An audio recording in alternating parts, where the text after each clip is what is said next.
So we want to make sure they're ready for the next weekend. So that's why they want you to bring them back. He asked if we're going to send the leg breakers after him. That's Arthur. He's our bouncer, leg breaker, all that.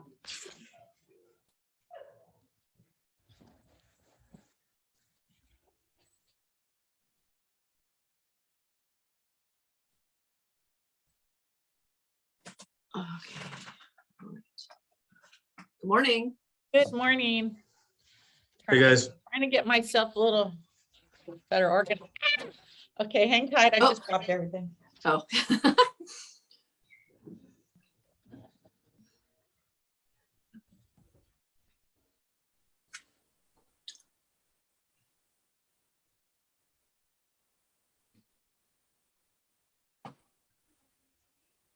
Oh, I'm doing it on Zoom. You know that, right? Yeah.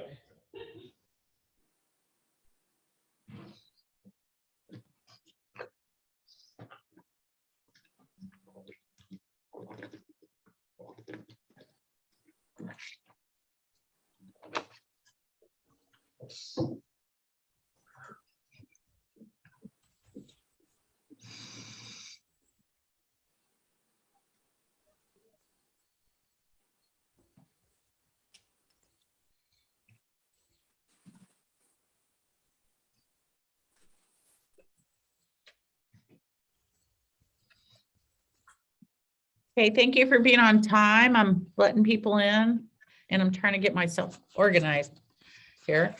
I did what I shouldn't have done. You know how you regret things? Mm-hmm. I usually do Every this day. at home. I usually do it at home. And so consequently, and I thought, no, I'm going into the office. And consequently, I forgot the computer I do it on at home. Oh no. So it's been crazy. See, I have 11 people, but I only can see you, Audrey. Let me see. Oh. Why is that happening? I'm here, Barbara. There you go. I know there's and hi, Michael. I knew there were other people. I just couldn't see anyone. Okay, I can see you guys now. Yeah, so you should probably always go with your gut feeling, because my gut feeling was stay home and I can do it. Yeah, definitely. It's that little voice. Consequently, I forgot the computer with everything prepared, and then I had to like backtrack and try to prepare. So it's being flexible too, huh? Yes. That's what we are as realtors. We are, yeah. We just got to keep going. Good morning, everyone. Good morning. Good morning. Good morning. Good morning. Good morning. Morning. Letting y'all in, so hang tight, please. Thank you for being on time. Those of you who are here, you know how important that is in our business. Okay, I think we have a nice little group. Okay, so I might be sniffling. I was in Tracy last night, so now I have allergies. Oh no. It's beautiful, you know, so I drive in from Stockton, and I'm from Tracy, but I drive in from Stockton, and going in on 11th Street, it looks like the Isle of blossoms. It's so pretty because they now planted all these almond orchards as you drive in on 11th Street, and it's just, they're all in bloom right now. So it's super pretty. And now my nose is, Yeah. now I have allergies. But it's super pretty, but. So here we go. Okay. So some of you heard my little sad story, but I forgot the right computer to get here this morning. I decided to come into the office and do this. I usually do it at home. And so I had to kind of backtrack and try to reload things on the computer I don't normally use. So I'm not quite as organized as I really tried to be last night. But I'm glad to see all of you here. So we'll start with, first we'll do, let's see, I know we have someone new, so I'm going to introduce first, and then let's see if I have anyone else in here before I start that process. Tony Madura, welcome. We have a new person in our Modesto Market Center. So Tony is here joining us. So would you like to introduce yourself, please? Hi, I'm Tony. And I want to say thank you to Barbara. I think she's fabulous, and I'm super excited to be part of the Keller Williams team. And I'm just looking forward to today's coaching. Thank you. Great. Thank you. And so Tony and I met on a Saturday morning, And I know she's now met with Danny as well. So, and she works full time. So she's been in the other side of this business, property management. So she's gonna, this is a whole nother ball game. So she's gonna get to learn something new. And I think the sky's the limit for her, being based on what she already knows. So that's pretty cool. Let's see. And I don't know, John, I know, John, you're here, but have you introduced yourself before? And I can't remember. And I lost you. There you are, John. Have you ever introduced yourself? You have? Okay. Just want to make sure, because I know you kind of took a little break for a minute. So I want to make sure we didn't miss out if you hadn't. And I think everyone else has been here a while. So thank you for all being here. Let's see. So we introduced Tony. Quick, maybe a little recap. I know a lot of you have been in bold, and I hear the excitement. I see it on Facebook. I would like someone to just give us a quick little how they felt about bold yesterday. Arthur, can you let that? I saw some more people coming in, please. So who can share something with us about how bold went yesterday? Oh no, you're not all gonna be quiet on me. Let's see. I'll go ahead and share something. I mean, I'm trying to not talk all the time, so I'll Okay. Okay. Well, See, then that's I'm gonna exactly how I feel. That's exactly how I feel. Okay, then I know there was someone else there. Let's see. I think Rana was probably there, right? Rana, were you in bold? Yes. Okay, Rana, I'm picking on you.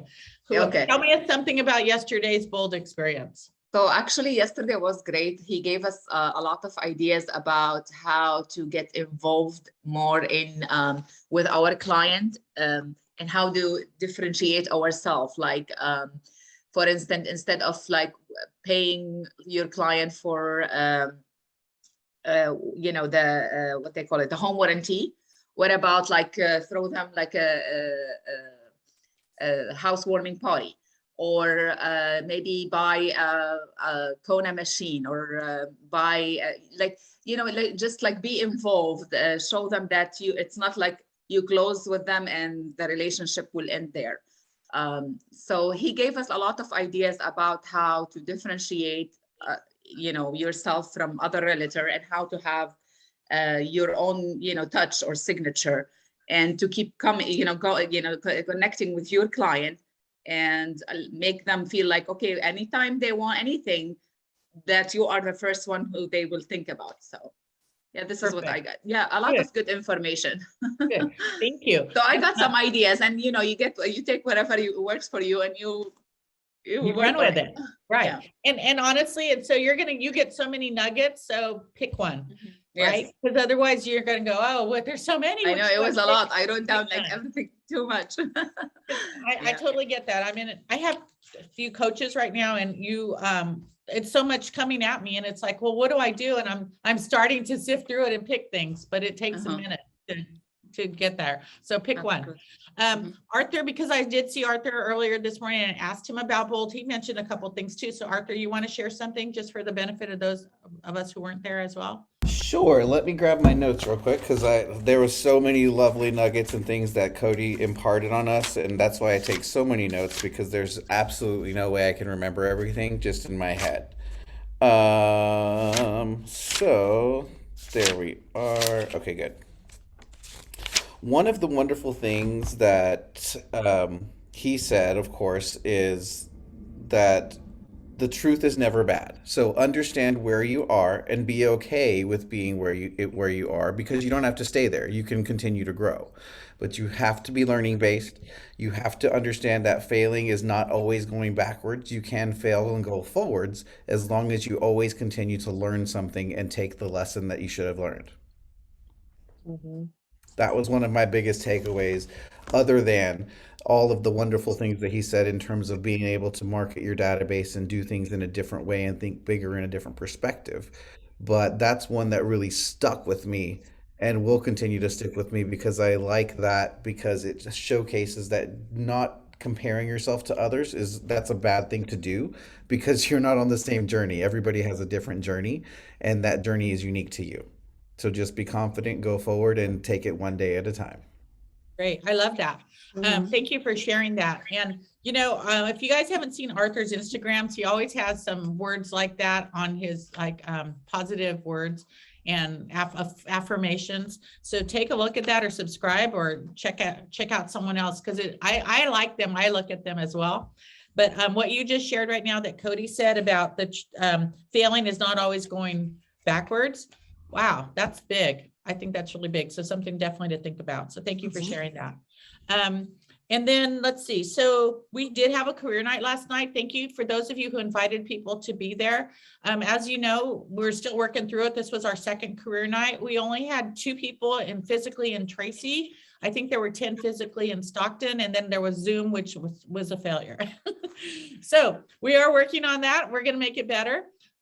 We're thinking of maybe eliminating Zoom, at least for the time being, since as you all know, the mask thing went away as of yesterday. So yay for now, right? Hopefully forever, but at least for now. And so the plan right now, I believe, will be in March. It will be in person only. Or we will only have one Zoom, which we realized is silly that we were doing more than one.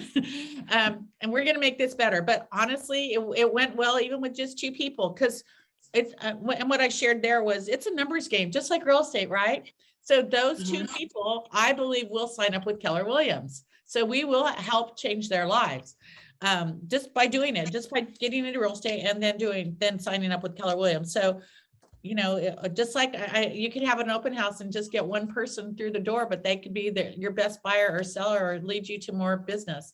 Same thing. So I still take it as a win. I was there with those 2 people. Renee and I were there. So we're going to keep moving. March, the 3rd weekend and 3rd Wednesday in March. So you might want to put this down. March 16th, start thinking about inviting people to career night. And we will have it at that time in Manteca, Stockton, and Tracy. So Manteca, Stockton, and Tracy. You'll hear more about that. We also had boot camp day 1 last Friday. I forgot now how many people, 12 to 14 people. We will be back tomorrow. I just realized, oh my God, it's tomorrow. The week goes so quickly, but tomorrow from 10:30 to 12:30, because we did add a half hour to it, is boot camp day 2. And we will be focusing on the RPA. So last week, Beth led the meeting. She did great. And she shared all the basics about being in the business of real estate. If some of you were not able to participate, there is a recording. Please send me an email. I will send it out to you. I don't send that one. We don't just post it. So you do have to request it. And then again, if you are interested, you can participate in tomorrow's boot camp day 2, concentrating on the RPA. And I will I'll send that out again after this meeting, just as a reminder with the Zoom link. Okay, so anyone is welcome. Yes. You said 10:30 to 12:30. It's 10, right? I'm sorry. Thank you. Okay. Yes, 10 to 12:30. Thank you very much. Yes, talking and not writing my notes. 10 to 12:30. And day 3 will be next Friday. So just keep that in mind if you can't participate tomorrow. Day 3 will be focusing on the listing agreement. Okay. Let's see, let's talk about, there were some people that had some successes in the last couple of days, and let me see who's in here that I can see. I know that he's not here, but Jacob closed his transaction. Natalia got into contract. Anybody else get into contract in the last week that I might not be aware of? Michael, congratulations. Great, good job. Buyer or seller? Seller. You got a listing. Yeah. Okay, tell us about it. That's an opportunity. Tell us about it. Well, no, I've had it for a while. It just went pending. So it went pending. Yeah. Okay, well, that's a good thing too. Is this in Fresno or back? It's down in Visalia. Yeah. Oh, Visalia. It's another one down there. So it happened to be my brother was my brother's a real estate agent down in Fresno, and it's one of his clients. But it just so happens that earlier this year, or in 2021, I had sold a house down in Visalia for my parents. So I had already joined the MLS down in Tulare County. So my brother said, hey, do you want to take this listing for my client since you already have the MLS access and all that stuff? So I said, absolutely. So I took it. It's a different property. It's an acre. It's got 5 different structures on it. It's been a tough sell, but I'm just thankful for the listing and glad we're at escrow. And he's got another property now that he wants me to sell in a couple months just down the street. So it'll turn into another piece of business. So it's good. Wow, you got a good brother there, Michael. Good for you. Yeah. Congratulations. Michael, how is Visalia? I heard the houses prices are cheap, and how is like living there? I love that area. I grew up down in Lindsay, which is like 20 miles from Visalia, a really small town. So I'm very familiar with the area. Mhm. In my opinion, it's going to go up in price and down in Visalia because as things continue to get further from SoCal and NorCal into the valley, I just think it's going to continue to raise. So I think Visalia is a good spot to invest in myself. Okay. But that's just my personal opinion. I'll look into that. Thank you. Very good. Yeah. Thank you. I actually took a listing, and it will be, that reminded me, past clients, as you know, I'm not really out there marketing for clients, but a past client called me up. You know, that's how that happens. You keep building relationships, and I'm going to be selling a house in Tracy and we'll go on the market next week. So I believe it will be held open next week, Saturday and Sunday. So I will be putting out a notice to see if anyone is interested. I know Renee wants to help with one. I would love to give that opportunity to people. Remember, and we'll talk about this in a minute, but people who've never done it, an open house, and they could shadow Renee. So that's the challenge being, as you all know, open houses have to be I'm in the Stockton Market Center. So you have to be in the Stockton Market Center. So just so to throw that out there, but I'll be putting something out about that as well. Anybody else with a listing or a new buyer in the contract? Okay, so a lot of you are in bold, but not all of you. I know in bold, you're supposed to make, I think, 100 calls a week. Who has been able to accomplish that goal is in the bold program? 1, 2. Okay, there's 2 of you. Okay, how many of you that's 100 calls. How many of you made 75 calls last week or reached out to 75 people? A call or a text, I believe, counts nowadays. Okay. 85 and 80, Barbara. 85 and 80. Good job, Karen Farley. Good job. Okay, so who did 75? I saw John's hand go up, I think. John, did you raise your hand? Yeah, I did. Good for you, John. Not Okay. in bold, but yeah. Okay, well, that you don't have to be in bold to do it. So good job. How many people reached out to 50 people last week? I did. Anna, Kathy. Okay. Melissa, good. Anybody? Okay, how many of you reached out to 30 people last week? 20. Oh, wait, Raina, Michael. Okay, how many reached out to 20 people last week? Okay, 15. 10. 5. Okay, so who do you think is going to be in business in the next 30 to 60 days with a client? Arthur, Karen, and John. Yeah. Me. And Raina. Yes, and yes, And Rita and Sandy. Sandy. Yeah. Okay, because what kind of business are we in? People. People, communications, right? So we don't all have to go to bold. Bold is a great, in fact, I'm not participating as it turns out this time around.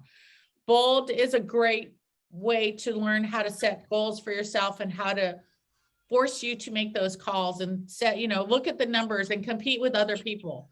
But you don't have to be in that position to do it, because how many want to make money this year? Are you going to buy or sell any property yourself? Leave your hand up. For yourself. Want to. Okay. Well, want to is one. Great. But who's Michael plans to. Okay. So there's a deal. Mike is going to have a deal. As Cody would say, Scooter, you're not close. Say that again? As Cody would say, Scooter, you ain't even close. Oh. Right? It's not short. You're Okay. not even halfway. Okay. So good. Okay. So Michael plans to buy himself a property. Hopefully this in the next, plans to buy a house this year of some sort. Okay. That's great. So, but a lot of you raised your hand that you want to sell or buy property in the next year, right? So unless you're going to buy it for yourself, who do you have to help? Other people. Other people. So how are you going to get there? By tackling them in the grocery store and saying, "Give me your house to sell." Okay, that's one opportunity. Door knock. But then we will all be sending cakes to Arthur and the Pokey. What about the rest of us? How are we going to do that? Door knock. Door knock. That's great, John. Oh, Are you no. doing that now, Jonathan? Mm-hmm. Beautiful day out there, right? Yeah. It's a great opportunity today. How else are we going to do that? Calling Sending them. them something. Sending them stuff in the mail. Okay, so I want to tell you what I do. Okay. I get stuff in the mail, and some of you have been in my office, I tend to collect paper. So my habit now I've created is when I get stuff in the mail and it has a realtor's name on it, I do this. I rip it up and I throw it in the garbage can immediately. Okay. Well, because you don't need otherwise one. It goes into that pile of paper I tend to collect. So that is great. And I know you have gotten some business that way, but I do not believe that is called passive. Okay. So how else are we going to do it? Cold call. Working my Cold command diligently Mhm. every day. Yeah, you guys. All you in have our to- sphere. Okay, so here's what I would like everyone to do this week from now until next Thursday. And whether you're in bold or not, bold is going to do more. Those of you who are going to fulfill your bold promise. The rest of you, I hope you want to fulfill your bank. Okay, your bank account. So I want you to at least call or reach out to 5 people. We talked about taking one little nugget and doing it, right? So I'm not like making this hard. I'm saying 5 people every day. Who can do that every day between now and next Thursday? I could do it. 5 people. That means you can text someone you haven't texted in a little while. You can phone them. You can knock on their door. You can go to an open house. You can talk to a stranger in the grocery store. 5 people each day. Okay. And I want you to, I will send it out. I do have a, what do you call it? Where you mark it, a tracker. I'll send it out. It's 5 people. I want you to mark that tracker. And I want to see who's going to be who's going to show us what they can do by next week. And there'll be a prize for whoever has the most people on that tracker. Okay. Bold doesn't count. I'm sorry. I'm not, hundreds don't count. I want people to just start with 5, because if you don't start with 5, you start with what? 0. Nothing. 0. So we're going to build on this. So let's start with 5. And then those overachievers, I love it. Go for it. But let's the underachievers, because that's the rest of us here that haven't raised our hands. Let's go for 5. Okay. 5. Okay. Who's in on that? Who's going to raise your hand? Okay, I see some people's, okay. Thank you for doing that, Melissa. Okay, and there's some of you who aren't really here. You have a name, you're a name. So thank you for those of you who raised your hand. Let's see how many. Thank you, Jennifer. I see it. I want to see what you can do by next week, next Thursday. So challenge is 5. Reach out to 5, okay? Barbara, can I say Yes. something that I learned from Bold? Yes, please. So, I think one of the things that really hit me from Bold was that Cody was talking about conversations. Are you just having conversations, or are you having conversations that are turning into contracts? So I think for the longest, I was just having conversations and working on building relationships, but there was a lot in where he talked about how to have meaningful conversations that turn into contracts, because if not, you're just wasting your time. And so you have to be real with yourself, just like how Arthur was saying, and be real with yourself and say, okay, am I really talking to this person to just mark a number, or am I talking to this person because I know that they're going to be a meaningful client? Okay, so that's all very true. But I also believe you have to start with building that relationship, because if you start like you're just vomiting that I need you to help me, I need your business, then they're going to recognize that, right? So I mean, I believe Cody is at the top of the hill, and a lot of us are at the bottom of the hill. So we have to build our way up, right? So let's start with those 5 conversations. And yes, they should be meaningful, most definitely. But don't vomit on them, okay? You want to start conversations. And then the other part of that is, not everyone might be in the need for a realtor right now, but they may know someone else who is. So you want to let them know that you are in the business of real estate. And if they can ever help you, or you can help them, maybe there's something you can do together, okay? And build on that. And then, yes, be very purposeful. So yes, you're right. It's not a number. It's not just, I knocked on someone's door. You can't just knock on their door and say, hi, I'm Jonathan. I'm here. See ya. You have to do it with purpose. So thank you for sharing that. I totally agree, but let's start with at least building relationships as well. Okay. So anybody else have anything to share with respect to any of that? Okay. So let's see, I talked about open, we have family reunion that starts on Saturday morning. Is anyone here participating in family reunion? Because it is virtual as well. I know I am. Okay, so I know there's something going around right now that possibly there may be an opportunity for you to participate. It hasn't come to fruition yet. It happened very quickly, but watch your emails for that if there is a possibility. Family reunion is in Florida. I was supposed to go. I opted not to go, but it is East Coast time. So for instance, it does start very early in the morning. So if that opportunity arises, it will be for early risers. I do already have on my calendar to be up at 5:30 on Saturday morning to watch it on my computer. So if that gives you an indication of how early it starts, but something may be happening. So it is an exciting opportunity. So watch your emails. I believe it would come from either Arthur or Michele. Okay. So I want to let you know about that. I want to cover a couple of things that have been going across our emails, and I know some of them are shared, and I know we all get so much email. I'm not sure you're all looking at it. So I want to share that. So I'm going to share my screen real quick here. And I also saw there was, and I cannot give you the information, but maybe someone else can if they looked at it more closely than I did. I know that John King is holding another webinar in the next on week. the 24th. Yeah, if you have it, can you share that with us? Because I honestly don't have it in front of me, but it would be definitely something you all should know about if you didn't see it. But as I'm opening this up, so bear with me. I don't usually use this computer for this because I'm just not as good at it. I like my PC, and this is a Mac. So I don't know if you can even see what I'm doing yet. Let's see. Is it the appraisal Q&A that you're talking about with John King? Yeah. That's what I see. Thank you. Was there a date and time on there for that? February 24th. Sorry, you went full screen on me. Oh, sorry. February 24th at 12:30 p.m. Great. Okay. Did everyone hear that? I would definitely, Yes. you probably do need to register. I haven't looked at my calendar yet for it, but I definitely think it would be worth hearing if you have the opportunity. So check your emails. Most of you should now be on getting John's information, because I've put you into his system and I know he's reached out, or I've sent you information so you can subscribe. Definitely look into that. It is worth looking at. Okay, so are you seeing my share screen by any chance? Okay, so you see what, the 1057 right now, or what are you seeing?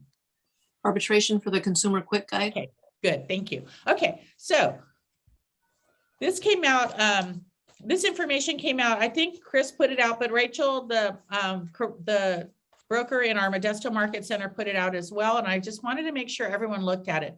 So on the contract, there is a page where we've always had our buyers and sellers initial. And honestly, in my years in this business, we've always signed it. It's always been signed. And it came up a couple of weeks ago and it wasn't signed on someone's contract that Danny was reviewing. And I said, oh no, that always has to be signed. Well, turns out I was wrong. And like I've always shared, I'm learning all the time as well. I was under the impression it always had to be signed because we've always signed it, but apparently you don't. So these quick guides came out. So I want to take a look at these real quick because this is kind of important. So let me get to my notes because I highlighted it. So it is in regard to arbitration. And I've always explained it to people that, this is where you initial this so that you do not have, you're basically saying that you do not want, if there's an issue, you do not want to have to go to court, you're going to arbitrate it first. That part is basically clear, is true, but what people really need to, there's more to it. So I wanted to share this with you and I will send this out as an email after this meeting. So make sure you have them. They've also gone in your emails, but you may have passed them up. But in any case, it wouldn't hurt to give this to your clients when they're signing contracts up front so they can read this for themselves so that they can make their own decisions on how they want to approach this. So what I highlighted on my own notes is right here in this part. Arbitration is like litigation, that you typically hire an attorney to represent you. You gather information about your case. You present evidence to a neutral third party who will decide if you or the other side is right, and the decision is binding on both of you. Okay, so that's what arbitration is. So then if you keep going down, it says the decision maker will not be a sitting judge or jury, but rather a trusted person that the parties pick. If you guys have looked at the new contract, the new RPA, there is actually a line there to fill in the name of someone if you have already want to designate who that might be in the event you need to do this. So that I wondered why that line was there. Well, now this is explaining it. The decision maker will not be a sitting judge or jury, but rather a trusted person that the parties pick. There is almost no right to appeal the decision. The hearing will be conducted in an office or a conference room rather than a court. It is private and hearing and results are not open to the public. Arbitrator needs to be paid. So I kind of want you to, I do want you to understand that. And if you don't understand it, I want you at least to print it out and give it to your clients so that they understand it. And definitely you should read it so that it can become more clear for you. If you go down a little further, it says at the bottom, it says, if you're unsure about whether to initial the arbitration clause in the RPA, then you should discuss the matter with an attorney, you being the client. And it says your realtor cannot make the decision for you. So honestly, always kind of just encourage, I haven't even encouraged it. It's there. People kind of just initial it, but they probably don't know why. And clearly I wasn't explaining it correctly either. So I feel that this is probably something that's coming to the forefront a little more. And that's why we're getting told about it by our brokers. So I wanted to make sure you paid attention. Okay, so there's that. You will get a copy of this. Like I said, you already have one, but I'll give it to you again. Barbara. Yes. So on the new RPA, it doesn't automatically prompt them to sign it either, which forced us to go back in and read it and explain it to our client because like you said, people thought they were supposed to sign it, but it doesn't prompt it, which tells me maybe it's not automatic. Correct. And so here's the thing with that. I think that's another reason it's come to the forefront is because prior to COVID, not all business was conducted on DocuSign and e-signature like it is now. Okay, where it's prompted. We would sit in front of people and we would just basically say, here, sign this, and they would sign those places. So that's part of it as well. It's all kind of coming together. But thank you for pointing that out. So there's another reason to probably have this as part of the information you send to your clients so that they can read it and make their own decision. Okay. So that's that page, but then there's one more I want to share with you. So Barb, we do prefer them to initial that though, yes? No, we don't No, have any we don't. preference. We don't Okay. have any preference. And I'm going to read one more thing though to you that kind of it's like, oh, that's interesting. Okay. It really is like, oh, wow. It's a no wow to me because like I said, it's been one way for so long. I've been treating it differently. And you know, that's why this stuff happens. Okay, so let me see. I want to share this again. What am I doing? Wrong screen. I'm So sorry. Barb, and I apologize for okay. having computer issues and just now being able to log on, but thank you for your help, Arthur. But so in retrospect to that, would you recommend that the first time that you are working with your client and having them sign their first offer, that you send that to them to review to make the best decision before they initial? I do. I think it prompts in the paperwork when it prompts one of these pages, because I have one. It prompts to go into their your transaction for them to review. Pretty sure. I don't know. I mean, and I wouldn't So know that by unless I signing signed it- one. So So by you guys- signing or by initialing, No. initialing that, is the client basically agreeing to paying for this arbitrator? No, not necessarily. No. But let me go to this next page because this is another little more, it's still building on this. Okay. So can you guys see the page that says distinguishing mediation from arbitration? Yes.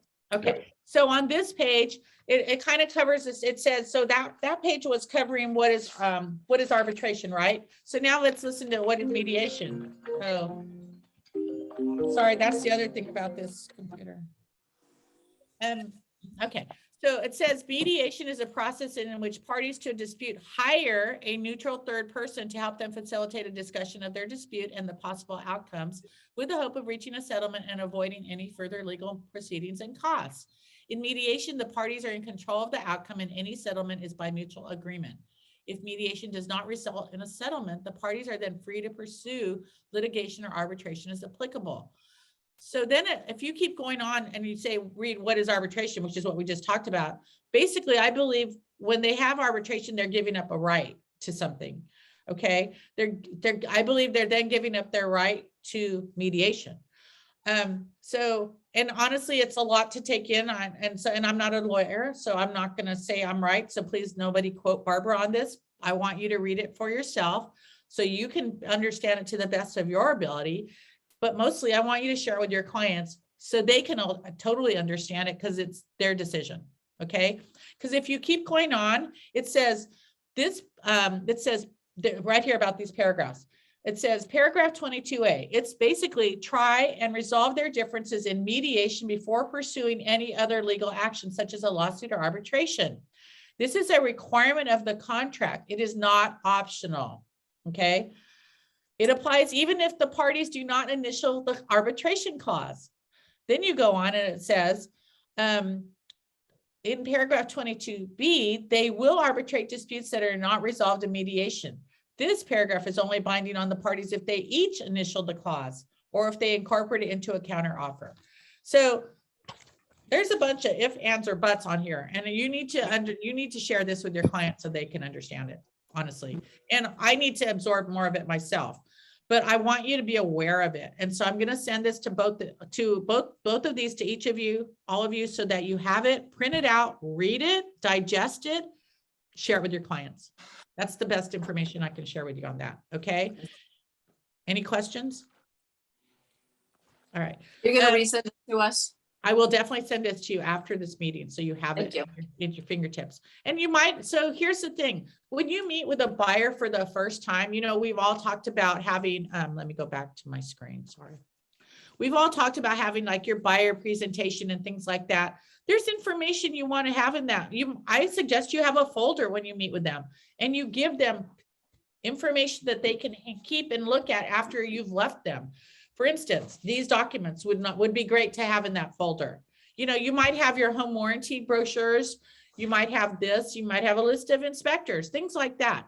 But this is good information. You definitely should have ways to hold title.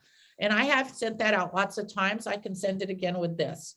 But it's just information because we are providers of information, but ultimately we're not lawyers and we don't make those decisions, but we are their experts. So we have to at least provide them the information so that they can make their own decisions. Okay.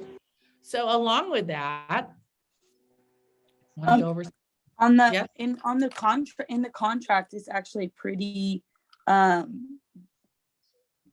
it's pretty clear on line E, and it's all in bold, and it basically says right there, by initialing the space below, you are agreeing to have any dispute arising out of this matter included in the arbitration of disputes provision decided by neutral arbitration as provided by California law, and you are giving up any rights that you might possess to have a dispute litigated in a court or jury trial. Okay, and then it says more. So you made that sound right now to me like it's really easy to comprehend. And honestly, all I heard is a lot of long words. Okay. And so think about your clients. You've seen this before. You just read it to me. You've probably read it before. You just heard me talk about some of it, but your clients have never seen this in many cases. So that's why I don't think it's clear. And I believe we should give them these handouts so that they can, at their own convenience, read it and digest it if they choose to. If they don't, then it's on them, but it gives them the option to understand and digest. Okay. I just think it's going to protect you as well by doing it that way, as opposed to just having, like before, I've gone through my career just saying, here, I didn't say here, sign this, but basically I anticipated that they would all initial and sign, and basically they all have initialed and signed. And now I'm finding out that maybe that's not necessarily the case. Okay. All right, so now I want to go to this. So can you guys see the screen that says on market date? No. Okay, let me reshare. So real quick, who Yes. would the person be that you would name to That I don't know. provide that service? Okay. That I don't know. So that line just did come about on the RPA that was issued in December. Unless I totally am clueless and didn't see it before that, but I did notice it when I was starting to review the new RPA. So I don't know. I mean, that might be a question we need to ask our brokers if they have people that they know that there's services out there, I'm sure. Or that might be a question we bring in a title rep and ask them. They might have someone. Like I could reach out to Jeff Lee and see if he knows of someone actually. But Okay. it's the client's choice, so it's someone that they trust. Yeah. Trusted Yeah, advisor. it could So be we their should- mom. It we could be should- their right. We aunt. shouldn't even get involved in their helping them with the choice. Yeah. Yeah. Honestly, I think it's a little beyond us, but I think, again, that's why we want to provide this to them. So they've at least given the option to read about it and learn more. Okay. So this has come up too. And this, so I'm not going to cover this part yet. Where do I want? Actually, I guess I will. Okay. On market date. Is everyone clear on what on market date is? Because this comes up a lot. Yes. Who doesn't have an answer? Who doesn't know? Okay, okay. Thank you, Tony. So when you take a listing, the form is there's a form to fill out. And we will be covering that again in boot camp day 3. But when you take a listing, there's you sign a contract, and at the top of the contract, it says the listing starts this date and ends this date. Usually I recommend a 6-month listing. Okay, even though homes are closing much quicker right now, it's just a business practice I've always used. You can take a 3-month if you want, but it doesn't really matter. I take a 6. The date you put on there is the date you meet with your clients and they're going to start. So let's just say I went and met with John Talley today. He wants me to sell his house. I would take that contract, or I would email it to him, however we do it. And I would say, today is I already forgot what day it is. The 17th, February 17th. So I would take a 6-month listing, February 17th to 6 months from now, which I don't know what that is. Let's just say July. Okay. So it's there. But I say, John, so we're going to sell your house. And I say, is there anything you want to do? Or what I do teach you guys is I say, add 10 days to that. Because you want to take pictures, because pretty much everyone, but Tony should know what my pet peeve is. We have to have pictures when your house goes on the market. Okay. Okay. So you want to take pictures. So you have to line that up. John might want to get his gardener in, make sure everything's all trimmed up. You might want to have someone come in and clean the carpets. Maybe he needs to paint the bathroom. Okay, so 10 days. You also need to order a sign. You want to get your transaction coordinator in line. You possibly want to get your disclosures all taken care of. There's stuff to be done, right? So that you go on market, especially in this crazy market, and you are ready to hit the ground running. So when you take that listing, remember the first page, we put today's date, February 17th, but then you go to the page 2 of the contract, and I believe it's at the bottom. It might've now moved over to page 3, but anyway, on there, it says on market date. I would then say, John, okay, so we're taking the listing today. Our on market date will be 10 days from now, which would be, let's say, the 31st, or I can't count that quick, the 31st. Okay, so that is your on market date. The other thing I teach you, and if you look at this, and that's just to help everyone make sure you have a plan. Okay, it gives everyone a plan, gives everyone time to be ready, and the house is ready for pictures, all of that good stuff. The other thing, let me go to this page again, is in our MetroList system that all of us belong to here in our Central Valley, you have a 3-day rule. Can you guys see this page on market date? No. Okay. So we have a 3-day rule. Today I took that listing for John. That means starting tomorrow, day 1, tomorrow, day 1, Saturday, day 2, I think Sunday they give us off, Monday, day 3. Monday, day 3. I have to have that listing into the computer It's not going to be active though until that date, 10 days from now, let's do, like we said, the 31st. So basically it's in the computer. I've complied with the rule for 3 days, as long as it's in there by Monday, but it will not go active until that 10th day. On that 10th day at midnight, the night before, 12:01, it could hit the market. It's on the computer, it's live. Okay, so that's the 3-day rule. I just explained that. The on-market day, I just explained that. What's the benefit of that? The benefit is you're ready. You're ready to hit the ground running. The other benefit is, even though it's 10 days from today, it's going to have a 0 on there. It's going to hit the market with 0 days on market. That's what you want. You don't want it to look like it's 10 days on market. It's now not fresh. You want it to look brand new, fresh. It's on the market with all your pictures and everything ready to go. So this I'm going to send out to you as well, but this is really important and this is a benefit to you. Here's what you cannot do though. Even though I've just had John sign his contract today, I cannot start marketing that property. I cannot market that property until day 10 when it hits the market. That's when the sign will be put up. That's when my marketing will start hitting. We'll also be in Keller Williams listing system, KWLS. We have to put all our listings in that system as well. That's not on this paper, but that is so that it is in our Keller Williams system, and it's also feeds it out to more than 350 sites. So that is a benefit to your clients, and that is another part of what we do at Keller Williams. Barbara, can I Yes. piggyback a little on that? Yes, please. That also too, that even though you say you need those extra 10 days, that you can, before that 10-day hits, before it automatically goes on, you can extend if you need to. Is say if repairs or anything are not done, you can go back in and say it's going to be day 15. Or let's say that they say 10 days and then it's ready by day 7, you can pull it and make it go live also. But you have to remember that if it's day 10, and they're still not ready, you have to go in there and extend it or else it will go live on the market. Yeah. Do you have to provide like a addendum or amendment or anything like that? To change the date, to change the 10-day Yes. date. So one person has called me on that, but honestly, I've never. So I'm not saying I'm trying to teach you wrong, but no one's really called me on that because it's already in a contract and you're working with your clients and you know what's happening. So it's up to you. It's your business, I'm going to say.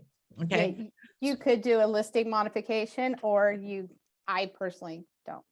Depends on my client though, too, actually. Yeah, honestly. Yeah. So we're being honest and upfront with you. Why do I see so many? One person has called me on that. Yes. Yeah. Why do I see so many coming soon on Facebook, and I can't find it in MLS? Are they? Because there's 2 reasons. So here's the thing. I follow the rules for the most part in my life. Okay.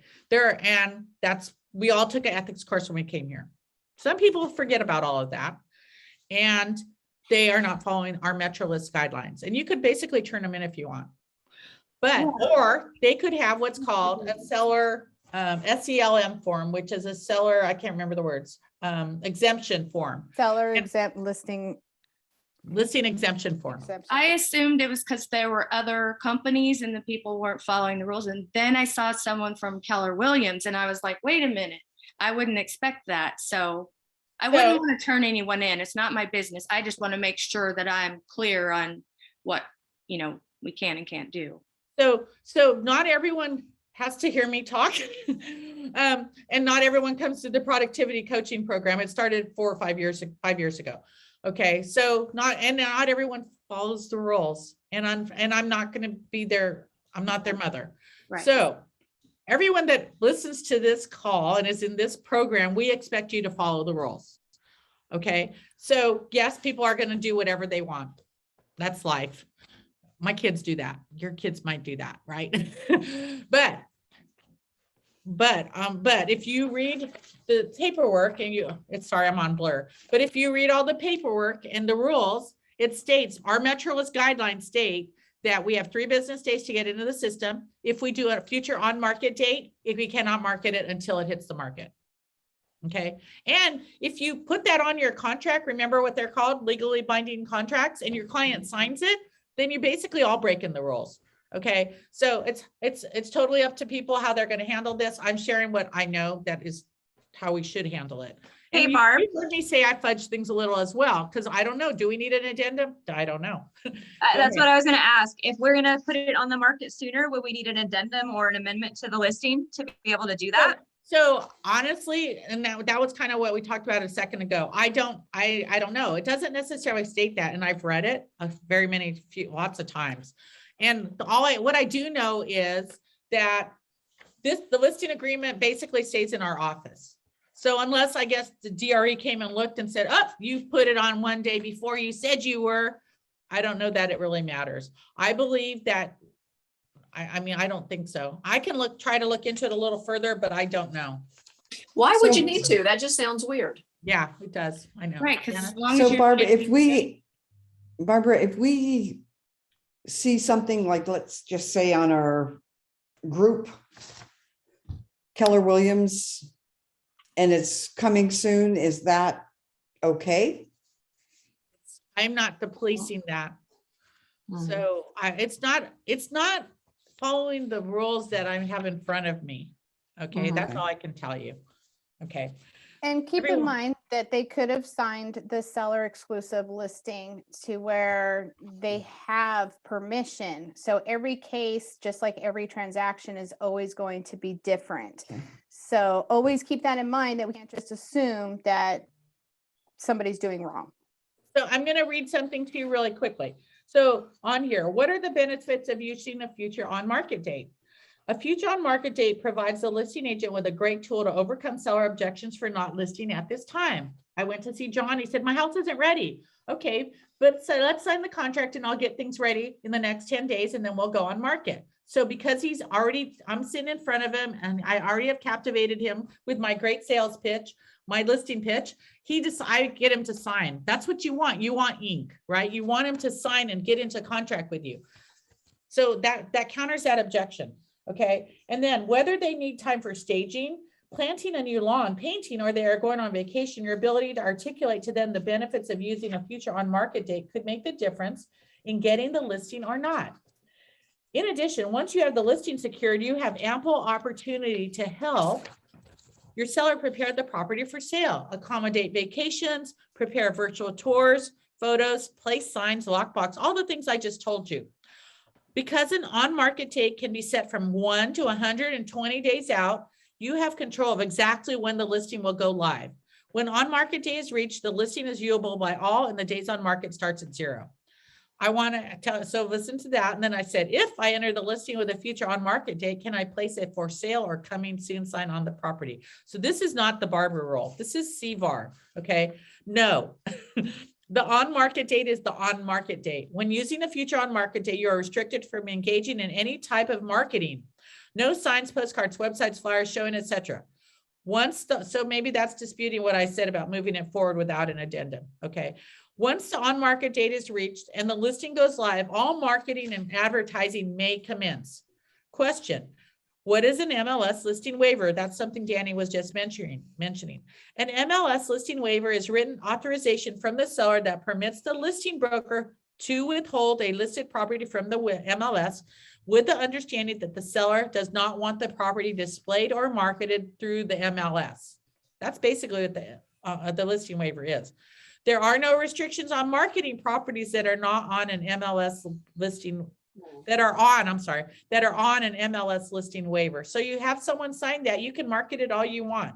But what are they going to do? They're going to do what Raina said. They're going to go look for it. Raina's client calls and says, I just saw a house on the corner of 123 Bonnie Lane. And Raina's going to go look for it and it's nowhere to be found, right? The only one that knows about it is secret agent, Mary Smith, who has her sign up. If the listing is sold while on waiver, it may not be entered into the MLS as a comparable. If you are not successful in selling your listing well on waiver, so listen to this part. If you are not successful in selling your listing well on waiver, and later you enter it into MLS, the days on market will accrue from the original listing date. So now it shows that it's been on the market for 15 days, 20 days, 30 days. and not the date that the listing was added to the MLS. Okay, so in today's market, home sell in a minute almost. You get 20 offers, right? This is not going to be the market we always live in, you guys. Trust me, it is going to go away. It will not always be here. Interest rates are going to be up to 5 by the end pretty soon. Okay, you've all been living in this 3, 2.5, 2.75, 3.2, 3.4. Where are we now? I think we're close to 4. I haven't looked. I think so. Yeah, so it's changing. The world is changing a little bit already. So I will send this out to you as well. It is really important information I want you to know about. So I'm going to backtrack. We asked about, is there an addendum if we come on market sooner? Let's do one. Let's do a modification of terms. Okay, just based on what I just read out loud, sounds like it might be the best way to go so no one can call you on it. But honestly, all that paperwork stays in-house unless someone looks at it. Let's just do the right thing. We can do a modification of terms. You could even have it, you're just getting it on market sooner. It's not hurting anybody. You're just staying in compliance with everything. Okay, any questions? One more thing I want to cover, which is super important. Even Rachel called me, Rachel, the broker, on this week. So it has to do with, we get emails out there, and I've also participated in this. Hey, I've called someone. Hey, I can't show a house this weekend. Anybody want to show it for me? And how many of us, people raise their hand. Yeah, I'll take an extra $50, $100, whatever. I'll help you. Okay, we can't do that like that anymore. Okay, so when I began real estate, when the dinosaurs were out, we would just do it for each other. I had to go on vacation. I'd say, hey, Kathy, I'm going to be out this weekend. Do you mind showing any I have a buyer, if he needs to see something, can you show it for me? And the next time you need to go somewhere, I'd be happy to help you the same way. So it was just reciprocal, right? It was doing good deeds for each other. That's how I started doing it. Over the years, it became, hey, I'll send you $50 if you open a door for me. Okay. Honestly, if the market were different, like right now where homes are selling at 150,000, I probably wouldn't be so flashy with my $50, right? They're 500,000 and up. So $50 is a little different right now. But honestly, in any case, we need to go back to being reciprocal, or you need to, whatever you do has to go on a referral agreement. Okay. Rachel tells me the DRE is cracking down on this. So what does that mean? That means, if let's say I know told you a house is going to go on the market next week. I anticipate we'll have several offers before the end of the weekend, just because it's Tracy and there's nothing for sale. Okay. But if that weren't the case, and I plan to go on vacation at the end of the month and the house is still sitting there, I'm going to active on the market, I might ask someone to help me. If that's the case, I will have to create a referral agreement for that person and say, hey, John, can you be my agent? Can you cover for me this weekend? I'm going to give you 1% of the sales price once it goes into contract. And we're going to do a referral agreement. What happens when we do a referral agreement? Who gets paid? The individual. So does the broker. So unless I'm at 100%, the broker is going to get 30, 70, 30. It's going to be that split, right? So now maybe to make it worth John's while to be available, you're going to have to negotiate something like that. It's probably not going to be that same $50, $75, $100. Can you help me out this weekend? Because otherwise John's going to end up with nothing, and he could be working all weekend, right? So really something to start thinking about. So you might want, what I might suggest, and DRE is cracking down. So hear that, DRE is cracking down. So we talked about this several months ago, and I said, well, send them a Venmo and say, I don't know, fudge it. We can't do that. It has to be documented through a referral agreement. And you might want to find a buddy that you say, hey, when I'm busy and I can't be there, can you help me? And I'll help you when you're busy and you can't be there. I wanted to bring that out to your attention. So that's on I don't want anyone to get in trouble. Yes? So that's on purchases and listings? That's so on anything. Gotcha. It has to be documented through a referral agreement. And what's the percentage that you recommend for us to refer to these individuals on a listing. And I don't know. That's a lot. 1% could be a lot, right? Mhm. I mean, who's going to pay that for that? I mean, because maybe you don't show anything, or maybe you show open one door.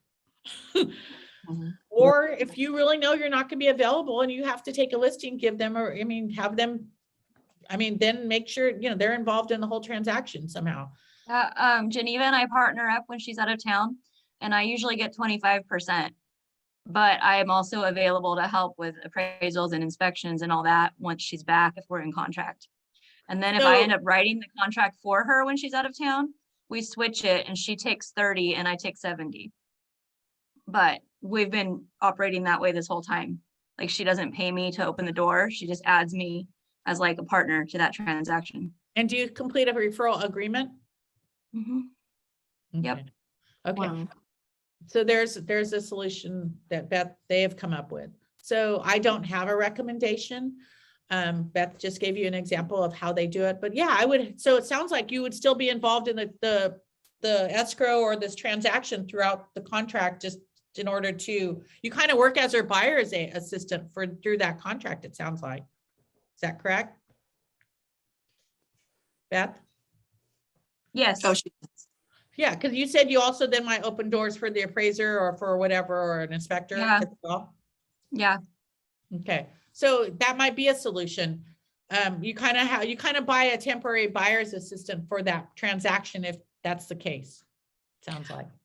Okay, so you're saying if there's no money exchanged, we can still have someone open a door for us if we are gone, but we Yeah. can't exchange. Okay. Correct. So the idea is we cannot exchange money outside of the broker. Okay. Okay. So that's the So challenge. if they wanted it for free, that's fine. Yes. So That's why I said you could find a buddy that you say, okay, when we have these situations, I'll reciprocate for you if you reciprocate, we reciprocate each other in those situations. Honestly, that's what I always did until I came to Keller Williams. But yeah, the world has changed. Lots of things have changed. So I just started doing it the other way. But now I found out that's not right. and it's not, it was brought to my attention by our broker. She called me because she wanted me to make sure I shared that with all of you. It's because DRE is really cracking down on it now. Yes, Danny. okay, so just so I understand, because I have seasoned agents that will text me during the week and say, hey, do we have any new agents that are willing to open doors? So what I'm hearing is before we were paying, $50 a door. I've even done it myself. Hey, I'm out of town. Can you go open 3 doors? And I paid $50 a door to have those doors open for my clients. But you're saying we can't do that. Although if I was to go, you can do it as a referral fee agreement, as a percentage or as a flat rate paid through close of escrow. So you would not write a check, you would not Venmo, you would not hand them cash. You would have paperwork drawn up as a referral agreement, and you would say $150 to Barbara Zaragoza out of my transaction. Well, that's if they go into contract and if they close. No. Well, yeah, they'd have to go into contract and close. Otherwise, how do you get paid? Exactly. So what I would think it would be a little bit more make sense is if you partnered up, reached out with seasoned agents and said, hey, if you need this, if I open from 0 to 10 doors, a flat fee of such dollar, and that way you're part of that, because otherwise, what if they never get into contract, right? Yeah, you just spent your Saturday or Sunday helping them, and they were at the beach. So that's your own decision how you want to handle that, but I want you to be aware of it. Okay. The key part being, don't do it unless it's in writing, and you negotiate with whoever you're doing it for, because Danny will continue to get that from seasoned agents. I will continue to get that from, hey, do you know, you're going to see it on Facebook. Hey, who wants to open doors for me this weekend? I'm gone. And you're going to want to say, yeah, I'll do it. Because, well, I've seen it. A lot of us do it. It's very nice. And it's little quick cash, right? Can't do that anymore. That's the key. Okay. So yes, you could do it, Tony, for me for experience, and then we could always work something out on the backside. In a referral agreement. In the referral agreement. or else it's out of the kindness of your heart. Yeah, for experience. Right. Yeah, I'm looking, I mean, because I have nothing in this realm and I want experience. That would mean a lot to me. And especially if I'm working with a seasoned agent, because I'm probably working with a client they've worked with before. So this is going to be a lot. Like, I'd like to see the whole transaction unfold. Yeah, That- and that's fine. That's like shadowing in a way, right? Yes. So yes, that's okay. Just don't expect, Danny's not gonna send you $50 on Venmo. No, Not I'm okay anymore. with that. No. I think the experience is worth way more than $50. Okay. Or if good. you're doing an open house for someone, it's not that you're going to get paid to do that. Your benefit is you're going to get leads from doing the open house. So I've never been paid to do an open house, so You shouldn't, I and you didn't shouldn't expect be. it either. Yeah, I've never heard of anyone being paid to do an open house, and if that's been happening, that's unbeknownst No, to me. no, it's not. I'm just saying that, the benefit doing an open house for someone is that you're getting the leads. But I've never been paid. I didn't know you could. Yeah, I don't think, yeah. That is definitely the benefit of doing an open house for other people. So always jump on those. Yeah, So yeah. back real quick, I think I'm out of time. Sorry, Beth. Remember, you can only do open houses for those in your market center. That has not gone away. And we've heard instances it's been happening, but again, here's the rule. And I'm telling you now, this is for everyone's protection. If someone approaches you from the other market center, say, I'm sorry, I can't do it for you. You have to call someone in your own market center. So some of you are in the Modesto Manteca Market Center 649. You can only do it for listings that are in the Modesto Market Center. Some are you in the 523 Tracy Stockton Lodi. You can only do it for agents in the 523 Market Center. Please adhere to that. That is our errors and omissions insurance. We cannot do open houses for Keller Williams and Milpitas or San Jose or anywhere else. Just in the market center you belong to. I'm going to let Beth talk now since I talked too much. Sorry. I hope that was helpful, you guys. I know it's a lot of blah, but hopefully it was helpful. And I'm going to see how I can make sure I don't lose you, Beth. Oh, hey, real quick, Barb. Yes. You didn't mention if when inputting your listing into MLS, if you don't do it within that 3 days, you will get a fine. Thank like you. 250 or 275 bucks. Thank you. Yes. And so if you do it into MLS, just one more thing, into MLS with a future on market date, like I'm going to be doing for the one he signed it yesterday. So today's day 1, tomorrow, day 2, I have to have it in by Saturday. And when I hit the submit button, it's going to say, congratulations, your listing is not approved. And honestly, the first time you see that, you go, oh my God, what did I do? But it's not approved because the date hasn't occurred yet when it's going to hit the market, which would be 10 days from now. So that is why you see that. Okay. So thank you everyone for being here. And Beth, I did make you host, and please hang in. Yeah. You guys take care. Thank you. Okay, bye. Rana? Beth, maybe you answer my question. Can you hear me? What's going on? I hear you. I see on Metro list, there is the DOM, which is date on the market. What's the CDOM? It stands for? You know, like when you're searching properties. So I don't know. It's the current days on market. So current. really yeah. yours- So like if it yeah. fell off and went back on, or it went into contract and then came back on. Oh, okay. Yeah, I could not differentiate between the two. I'm like, what's the difference? Okay, thank you. Okay. All right, guys. Do you all have the scripts? Arthur sent them out. Yes. Okay, so I'm going to do our breakout rooms, and we've got 20 minutes, and look for your invites. If you get in a room and there's only one of you there, I can see it and I will move you. Okay. Okay. All right.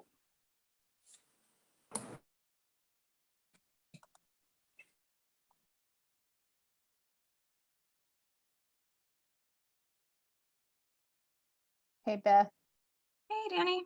Hey, just wanted to say I felt so bad for you guys last night. I was like, oh my God, you poor thing. Way to hang in there though.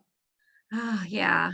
I keep telling them I don't want to do the Zoom at the same time. Like, I think a Zoom is good. I think we should alternate between an in-person meeting and then the next month, the Zoom meeting, in person and Zoom. Because we do fine on a Zoom meeting, but just not when we're walking around the room. I was trying to get Krista to come stand in front of the computer, and that wasn't happening. I was like, you need to stand here. And then Arthur brought the microphone, so then it started echoing back and forth. I'm Yeah. And then when they played the Jason Abrams on our side, it sounded like he was underwater. So Yeah. so I just wanted to say, kudos for sticking with it and pulling through. It's funny because Chris is like, we did so good. And I felt like it was a nightmare. But anyway. I told Barbara, I said, I feel so bad. I go, it was a poop show. Yeah. She's like, it was great. I think it's because she started talking and she felt better because last time she didn't really know what Yeah. to say. So, but yeah, I felt like it was horrible. I felt like my vibe was off because I was so distracted by that not working right. Yeah. And that's why I told the two recruits that I had, and then the one that Linda had, that's why I told them, I said, it's okay, we'll meet for coffee and I'll give you a, presentation kind of thing. And they were like, okay, thanks. And so, Yeah. I had Arthur send out the slideshow too. Well, I told him to send out the slideshow. I don't know if he actually did, but I think they said put them in the link, but I'll just grab it from the box and email it to them. But yeah. So, all right. You feeling better still? yeah, it's okay. Good. Okay. All right. Yeah. Well, I see Melissa's still there, so I'll let you do your thing. All right. All right. Bye. Bye. Hey, Melissa. Okay.